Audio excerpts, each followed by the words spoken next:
Since 2013, Cultivated has been providing restoration services for authentic design furniture and lighting in Australia.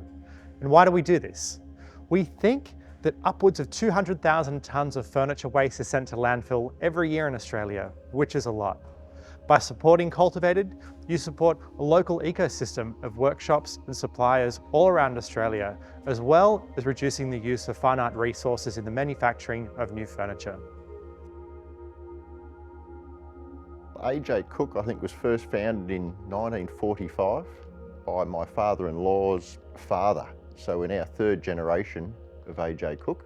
And we've done a lot of work for the State Library, Supreme Court, all the older buildings in Melbourne. Mainly restoration and heritage preservation, in a sense. I prefer the old stuff, anything last century or even the century before is the best. So anything we build is designed to be fixed and to be used again, yeah.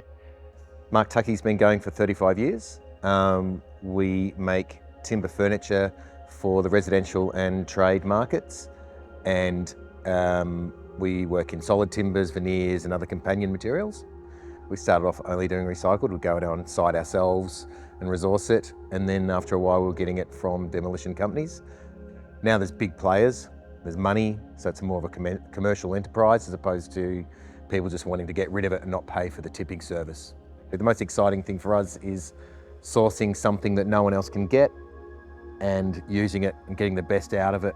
We use timber, so if that's ethically sourced, then it's biodegradable and it's going to go back to the ground at some point.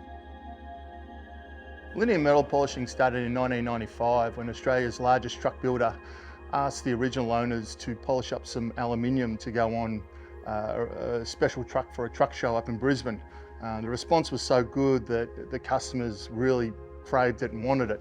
So a machine was invented and created, and a market was invented that we would polish all the aluminium that go on refrigerated trucks in Australia. And we've now expanded into other markets, including manufacturing and also different other components for shop fitting, regenerating furniture. Italian architect Vico Magistretti was all about the adaptable household. How could a house adapt to the ever-changing need of its occupants? He did this through transformational furniture. A good example of this is the Maralunga chair he designed and manufactured by Italian powerhouse Casina with its moving back and armrests. He followed up the Maralunga in 1983 with the veranda armchair and lounge. The armchair looks like a conventional armchair, but then the back reclines and the base unfurls from under the seat so that the user is now in a sleeping position. First of all, it's remove the original cover, which is one piece. And the big problem with these is the original conduit that covers these chains breaks down, lets the foam in, they seize up, and as a result, people then trying to move them generally break off the plastic caps which support the head of it. So yeah, it's basically replace the top, lube it all up, replace the sheath that goes over the top, glue it all back together, and that should fix up, yeah, the headpiece.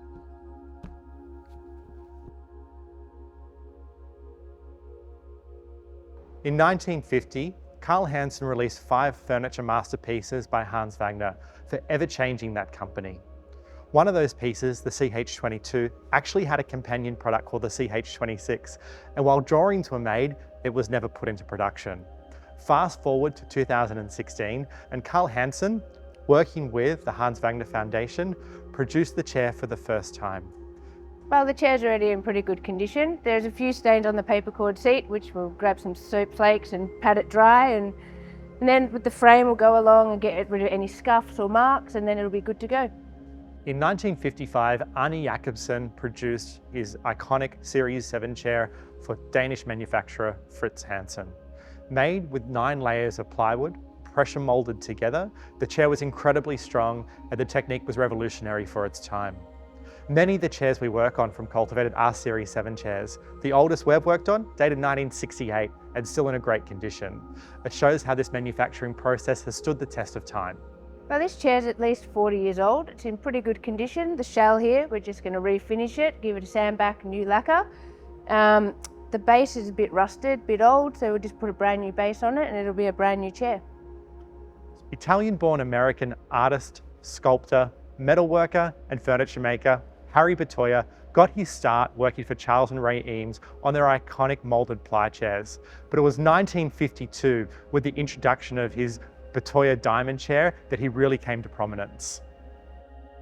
Yeah, this chair will need to be re-welded. Once it's re-welded, we will strip the original electroplating off the chair. From there, we'll come back, we'll polish it up, re-weld the components and parts to it, and then it will need to be electroplated again, and then we reassemble. We work very hard to help people, and we've got approximately 50 5-star reviews of helping people fix up their house, brass doorknobs or wheels for their cars, and these kind of smaller jobs that people get real joy out of.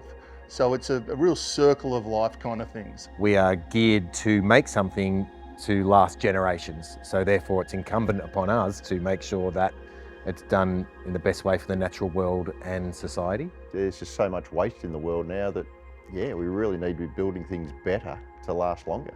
Yeah.